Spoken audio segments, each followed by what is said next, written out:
വീണ്ടും ചൈനയുമായി അടുക്കാൻ ഒരുങ്ങുകയാണോ കേന്ദ്ര സർക്കാർ എന്നുള്ള ചോദ്യമാണ് ഉയരുന്നത്. ചൈനയിൽ നിന്നുള്ള വ്യവസായ നിക്ഷേപങ്ങൾക്ക് ഏർപ്പെടുത്തിയിട്ടുള്ള നിയന്ത്രണം പുനഃപരിശോധിക്കുന്നതിന് സർക്കാർ സന്നദ്ധമാണെന്ന് കേന്ദ്ര വാണിജ്യ മന്ത്രി പീയൂഷ് ഗോയൽ പറയുകയാണ്.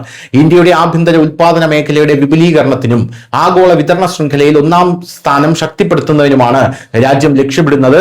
ഇക്കാര്യത്തിൽ വ്യവസായ മേഖലയുമായി ചർച്ചകൾ നടന്നു വരികയാണ്. ചൈനയിൽ നിന്ന് കൂടുതൽ സാങ്കേതിക വിദ്യകളും നിക്ഷേപവും എത്തിക്കാനാണ് നിലവിലത്തെ ശ്രമം എന്നുള്ളതാണ് പ്രധാനപ്പെട്ട കാര്യം. പുതിയ അവസരമാണ് ഇത് തുറന്നിടുന്നതെന്നും പീയൂഷ് ഗോയൽ നിലവിൽ വ്യക്തമാക്കിയിട്ടുണ്ട്. അവസരങ്ങൾ ദുരുപയോഗം ചെയ്ത് ഇന്ത്യൻ കമ്പനികളെ ഏറ്റെടുക്കുന്നത് തടയാൻ ലക്ഷ്യമിട്ടാണ് കോവിഡ് കാലത്ത് അയൽ രാജ്യങ്ങളിൽ നിന്നുള്ള നിക്ഷേപത്തിന് ഇന്ത്യ നിയന്ത്രണം കൊണ്ടുവന്നത്. കോവിഡ് കാലത്ത് കമ്പനികളുടെ മൂല്യം കുത്തനെ ഇടിഞ്ഞ പശ്ചാത്തലത്തിൽ ചൈനീസ് പൊതുമേഖലാ കമ്പനികൾ ഇന്ത്യയിലെ ബാങ്കുകളുടേതടക്കം ഓഹരികൾ കൂട്ടത്തോടെ വാങ്ങാൻ ശ്രമം നടത്തിയതായി കണ്ടെത്തിയിരുന്നു.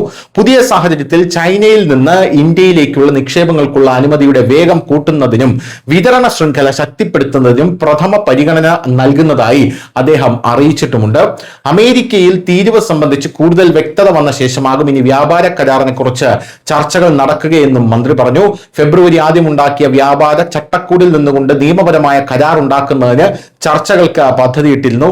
എന്തായിരുന്നാലും ഇപ്പോൾ ചൈനയിൽ നമ്മൾ ഏർപ്പെടുത്തിയിരിക്കുന്ന നിയന്ത്രണം എടുത്തു മാറ്റാൻ ഒരുങ്ങുന്നതോടുകൂടി ഇനി എന്തൊക്കെ വലിയ കാര്യങ്ങളാണ്, വമ്പൻ നീക്കങ്ങളാണ് ഇന്ത്യയും ചൈനയും ചേർന്ന് നടത്താൻ പോകുന്നത് എന്നുള്ള ആകാംക്ഷയിലാണ് ഇപ്പോൾ ഇന്ത്യയും ലോകരാജ്യങ്ങളും. News desk.